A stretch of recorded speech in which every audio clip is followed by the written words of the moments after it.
and a very good evening. You're watching the news tonight on Rajya Sabha television with me, Frank Pereira. Here are the headlines. Supreme Court rejects petition to postpone union budget beyond February 1st, says there is no proposition in the law to interfere in the matter.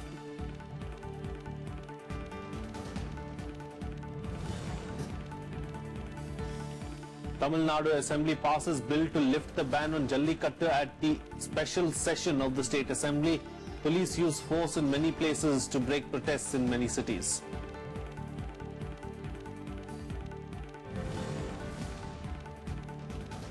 Setback to former CBI Chief Ranjit Sinha Supreme Court constitutes special investigation team to look into prima facie allegations of misusing power in coal scam cases.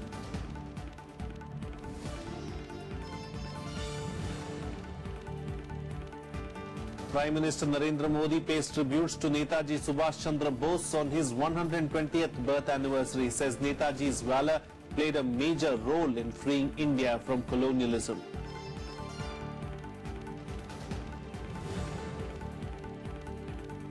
And NIA starts investigation into the Hirakhand Express derailment that left 41 passengers dead and over 110 people injured in Andhra Pradesh on Saturday.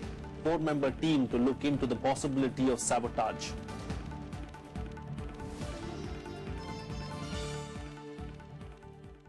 Well, on a day when the State Assembly passed a law lifting the ban on the bull-taming sport of Jallikattu, the Tamil Nadu police had to use force to disperse protesters in many places.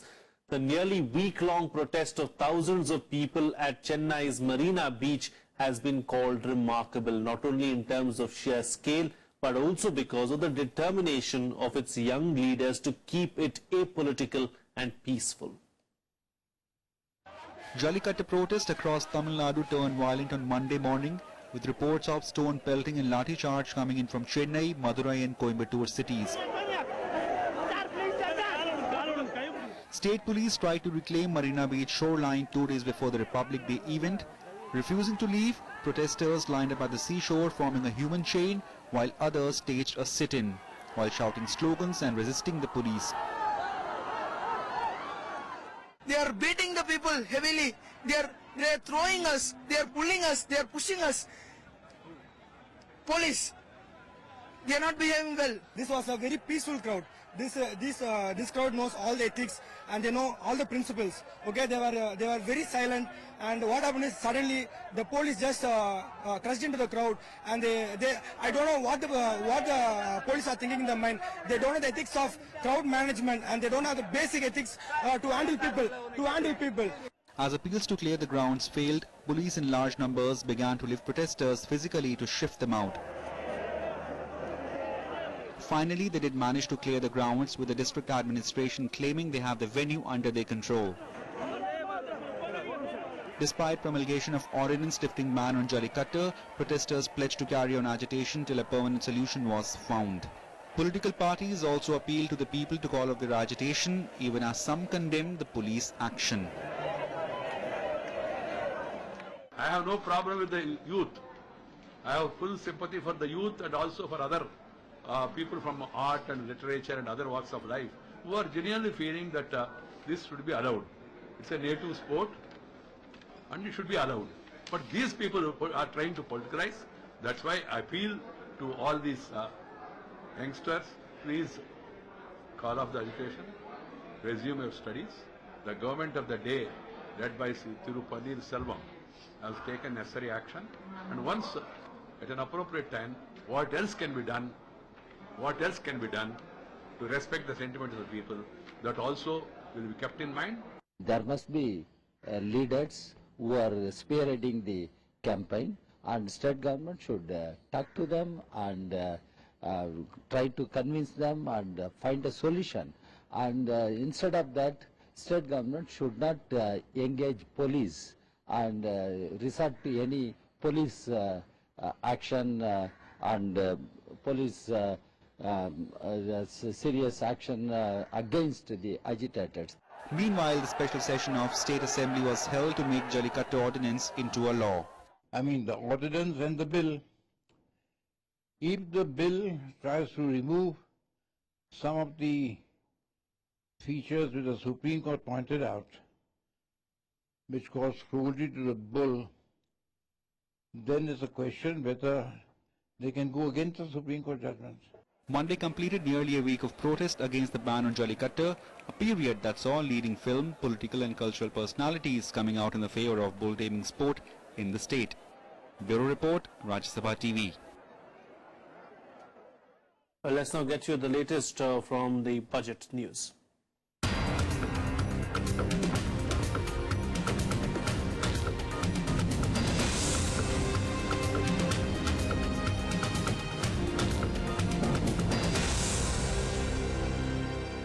Well, the Supreme Court on Monday dismissed a petition to delay the annual budget. The opposition had sought that the budget presentation be postponed in view of the assembly elections in 5 states. They had alleged that budget announcements might help the ruling party to influence voters.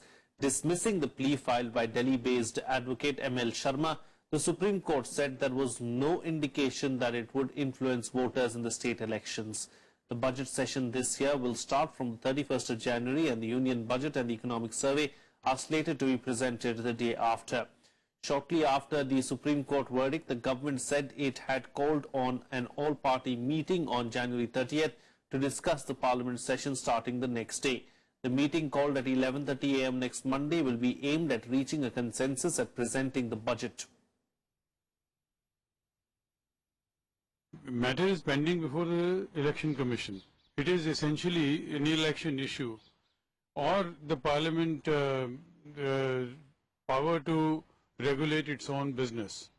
So I don't think it was whoever went to the Supreme Court was well advised, because the Supreme Court would not interfere in a matter which is connected with elections after the election process has begun. Budget जो है किसी एक राज्य का या किसी एक राज्य से रिलेटेड नहीं होता. बजट जो है वो पूरे देश का होता है.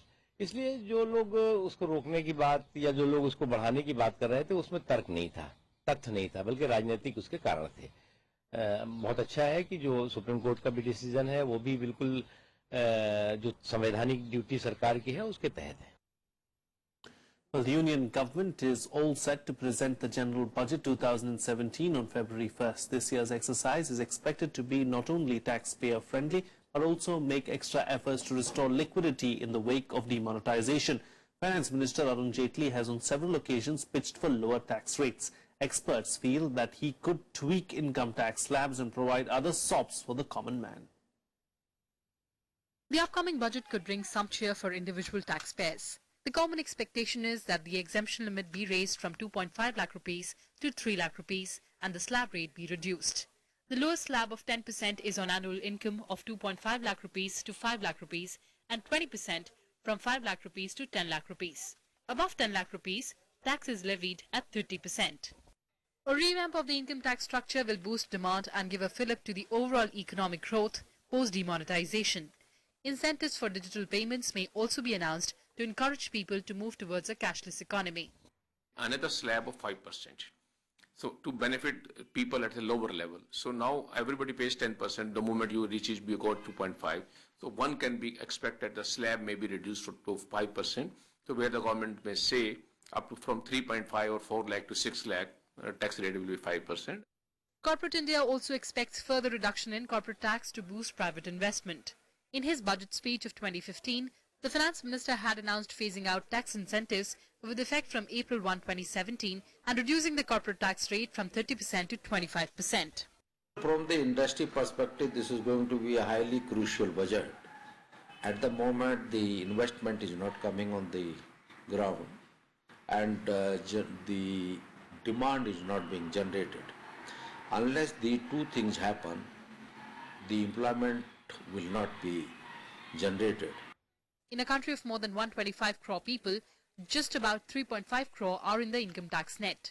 The Tax Administration Reform Commission has pointed out that only 3.3% of the population pays tax in India, compared to 39% in Singapore, 46% in the US and 75% in New Zealand.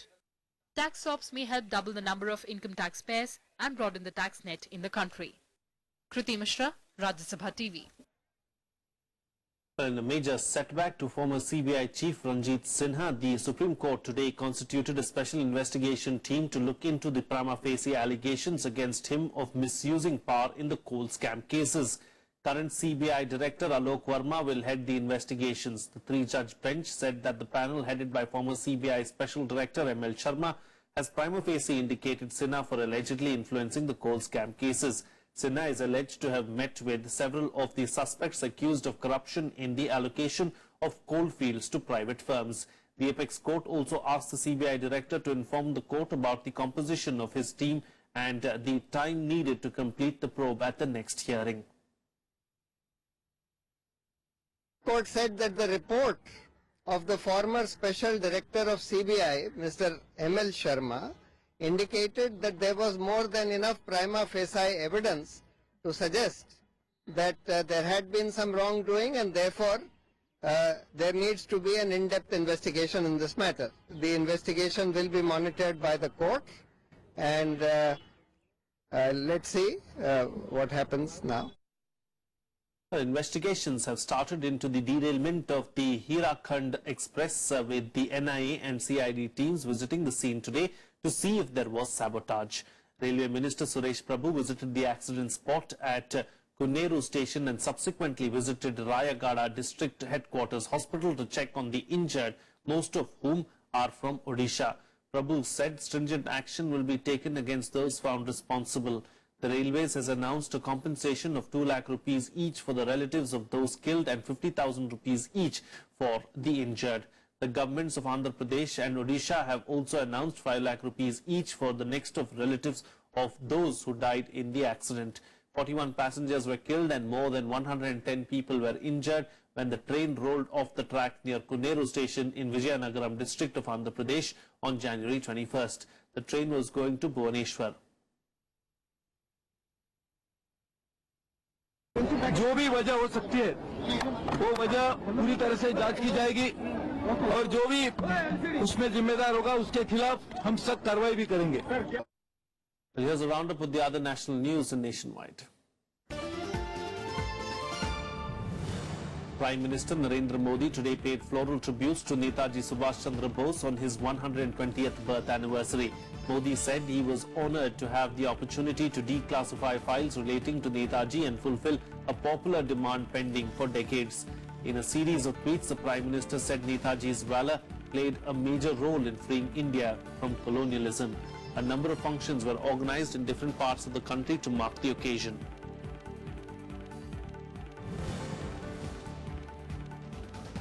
The Supreme Court today directed the centre to appoint the Director General for the National Human Rights Commission within a week.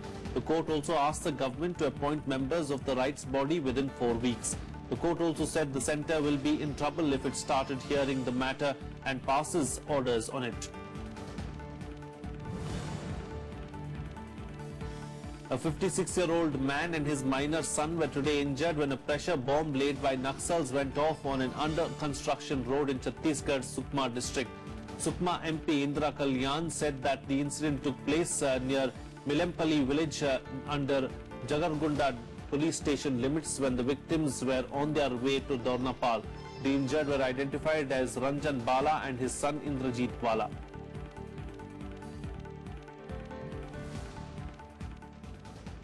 Well, let's shift focus now and bring you up to speed with the latest from the election-bound states. The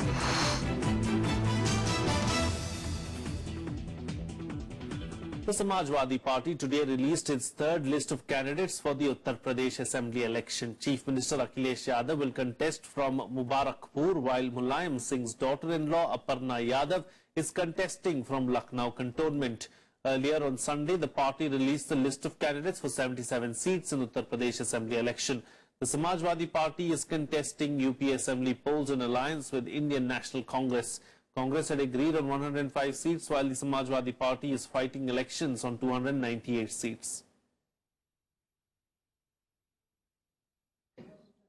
आप लोग गवाह हैं विगत 5 वर्षों में लाख कोशिश के बाद भी ऐसे दल और ऐसे नेता जो नहीं चाहते कि जनता के हित में काम हो, या विकास का जो कार्यक्रम है वो लागू हो। जब उन्हें 5 वर्ष में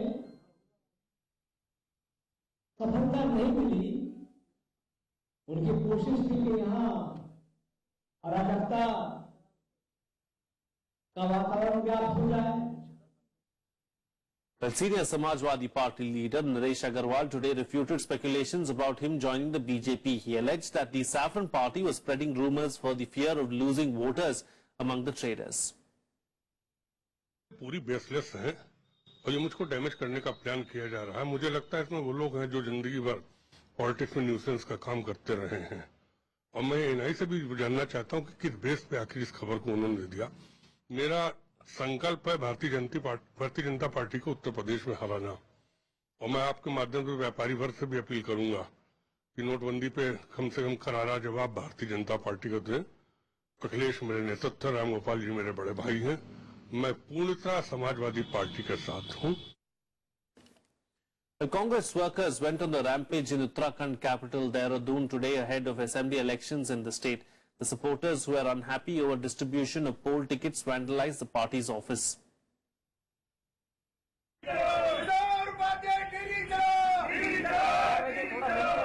Fissures in the Congress party coming out into the open in northern Uttarakhand. Angry supporters upset over the ticket distribution vandalized the party's office in Dehradun on Monday. On Sunday, the Congress declared its candidates for 63 seats in the poll-bound state. समस्या ये अरविंद शर्मा जी को लेकर समस्या है। जो उन्होंने पिछली बार चुनाव लड़ा था, उनको 11 दिन के अंदर कांग्रेस पार्टी ने टिकट दिया था, जिसके अंदर उनको 22,000 वोट पड़ा था। अब उनका टिकट 5 साल से वो मेहनत कर रहे हैं अपने क्षेत्र के अंदर, पूरा क्षेत्र उनका है, पूरा हिंदू मुसलमान समाज उनके साथ जुड़ा हुआ है। आज उनका टिकट काट दिया गया है। अब क्यों काट दिया गया? उनका टिकट नहीं कटना चाहिए था। जो पार्टी का कमांडर होता है उसका काम लड़ना नहीं होता, उसका काम लड़वाना होता है। वो हमारे पीछे खड़े रहे। अरिंदर शर्मा, अगर टिकट नहीं मिलेगा तो सीधा सीधा है कि आप बीजेपी को सीट गंवा रहे हो। The workers threw chairs, broke furniture and tore off posters in the party office.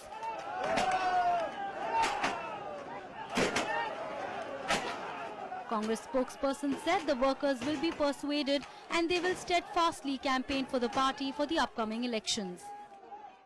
जो समर्थक हैं उनके प्रत्याशियों को टिकट नहीं मिल पाया, इसलिए उनका उदासीन होना और इस तरह से अपना फ्रस्ट्रेशन निकालना ये बहुत ही स्वाभाविक है और ये प्रत्याशित था। कोई ऐसी प्रत्याशित बात नहीं हो रही है और ये हर चुनाव के समय पर, टिकट बंटवारे के समय पर होती है। Big names in the Congress list include State Party Chief Kishore Upadhyay from Sahaspur, Indra Ridesh from Srinagar and Godiyal Ganesh from Haldwani and PDF Chief Prasad Naithani from Devprayag. Chief Minister Harish Rawat is himself contesting from Haridwar Rural and Kicha seats. On Saturday, the BJP also released a list of 6 candidates.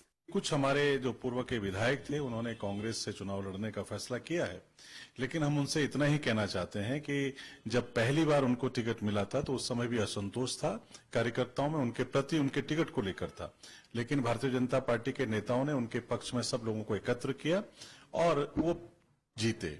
आज अगर वो कांग्रेस में गए हैं तो भाजपा के विधायक के रूप में गए हैं। हमेशा ऐसा होता है जब लिस्टें जो हैं आउट हो जाती हैं और किसी जो है पार्टी के नेता को नहीं मिलता तो उसके जो समर्थक और शुभचिंतक होते हैं वो थोड़ा आहत होते हैं। तो अभी ये थोड़ा उनके अंदर की गर्मी है, 1-2 दिन और प्रतीक्षा की जाए तो धीरे धीरे करके सब लौट आएगा।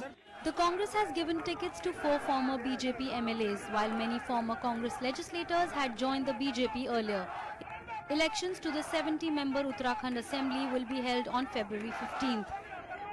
The Congress has a challenge ahead to maintain control of the state after surviving a leadership threat to the Harish Rawat government last year.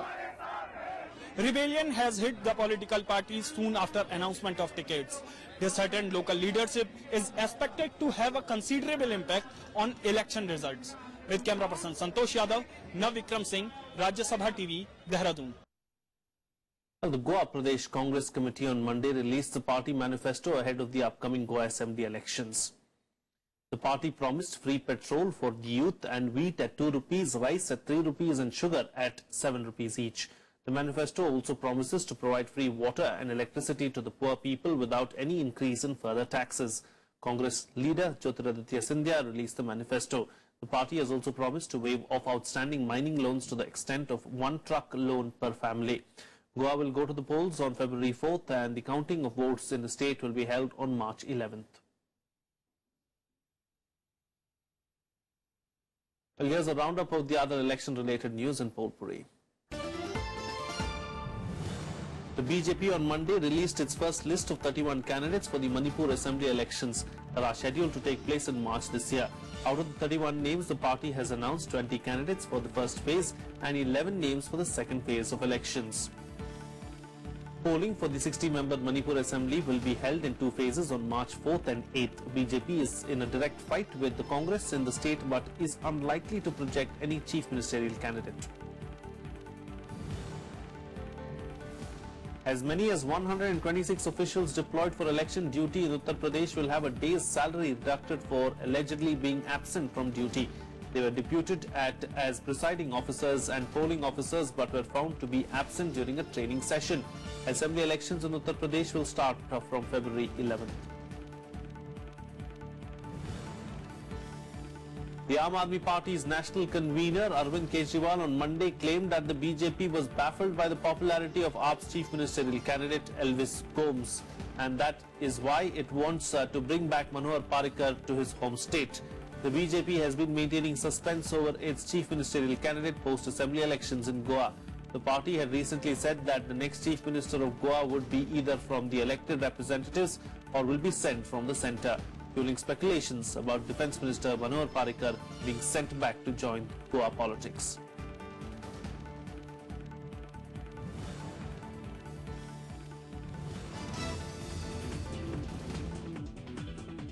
Well, it's time for a short break now, but news and updates will continue on the other side. Stay tuned, we'll be right back.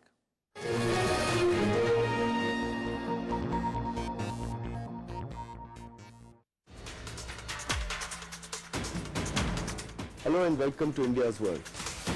The primary basis of the European Union is free movement of goods and services, capital and labour.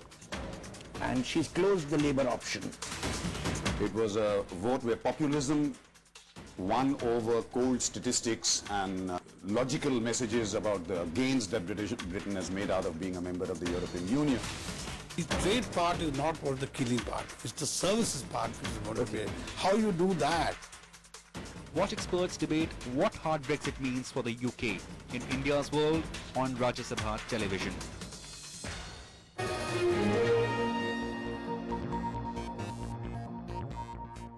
Welcome back. You're watching Rajya Sabha television. Well, let's now bring you the latest from the international news in Global Buzz. More than $11 million are said to be missing from Gambia's state coffers after the departure of longtime leader Yahya Jammeh.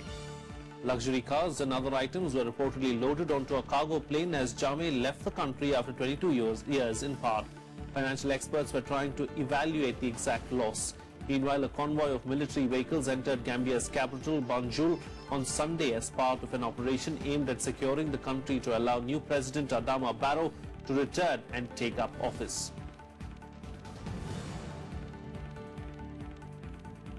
China on Monday stressed that the new US administration must fully understand the importance of the One China policy and appreciate that the issue of Taiwan is highly sensitive for the Beijing government. US President Donald Trump had earlier said that the United States did not necessarily have to stick to its long-standing position that Taiwan is part of One China. Trump had earlier upset the Chinese administration by taking a phone call from Taiwan President Tsai Ing-wen.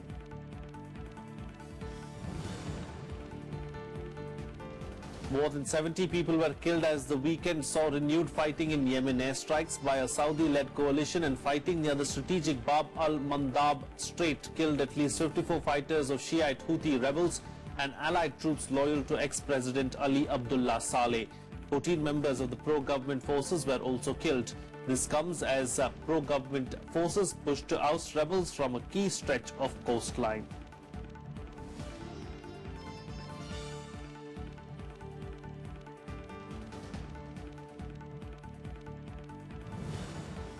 Moving on now, Syria's warring sides met for peace talks for the first time in 9 months on Monday in Kazakhstan's capital Astana. The meetings organized by Russia and Turkey are aimed at strengthening a shaky ceasefire that has largely held despite incidents of violence across Syria. However, the initial dialogue saw heated exchange between the rebels and the government representatives. The rebels backed out of the first session of a face-to-face negotiation, accusing the government of Bashar al-Assad of violating the December 30th truce deal brokered by Russia and Turkey. Opposition representatives are planning to negotiate with the government side only via intermediaries. The head of the Syrian government representative, Bashar al-Jafri, on the other hand, said that his delegation was committed to succeed and will not be a part of any maneuver that might jeopardize the talks. Turkey has said that the peace talks are unlikely to bring an immediate solution to the conflict. Last April, UN brokered negotiations in Geneva had broken down. And some sports news now. And at the Australian Open, Women's World number 2 Serena Williams advanced to the quarterfinals. Men's World number 3 Milos Raonic and Rafael Nadal also made it to the last 8 with a comprehensive win. In mixed doubles, India's Leander Paes progressed to quarterfinals along with his Swiss partner Martina Hingis. Here's more on the results from day 8.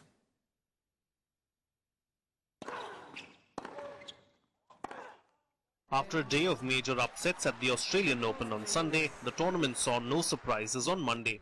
In the women's singles, world number 2 Serena Williams overcame stiff resistance from Czech Barbara Strykova to advance into the quarterfinals.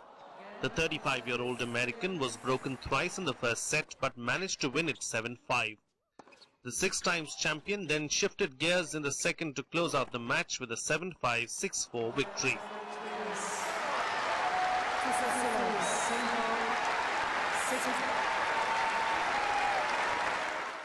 Serena will next face Britain's Johanna Konta for a place in the semi-final.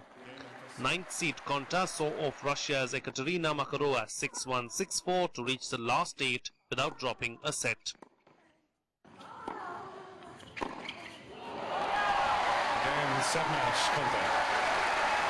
In the men's singles, world number 3 Milos Raonic progressed to the quarterfinals with a 4-set victory over Spain's Roberta Bautista Agut.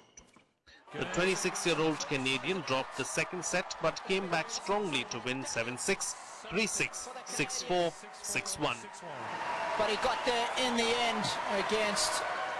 Meanwhile, David Goffin became the first male Belgian to reach the quarterfinals of the Australian Open. Goffin recovered from a set down to beat 8th-seeded Dominic Thiem of Austria 5-7, 7-6, 6-2, 6-2. He will next face Bulgaria's Grigor Dimitrov, who ended Uzbek Denis Istomin's dream run with a victory in 4 sets.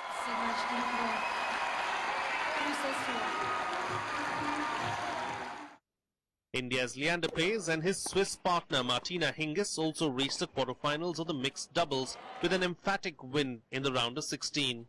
The Indo-Swiss pair defeated Australian duo Casey Delacroix and Matt Reed 6-3, 6-2. 2 other Indians, Sania Mirza and Rohan Bopanna, are also in contention with their respective partners. Bureau Report, Rajya Sabha Television.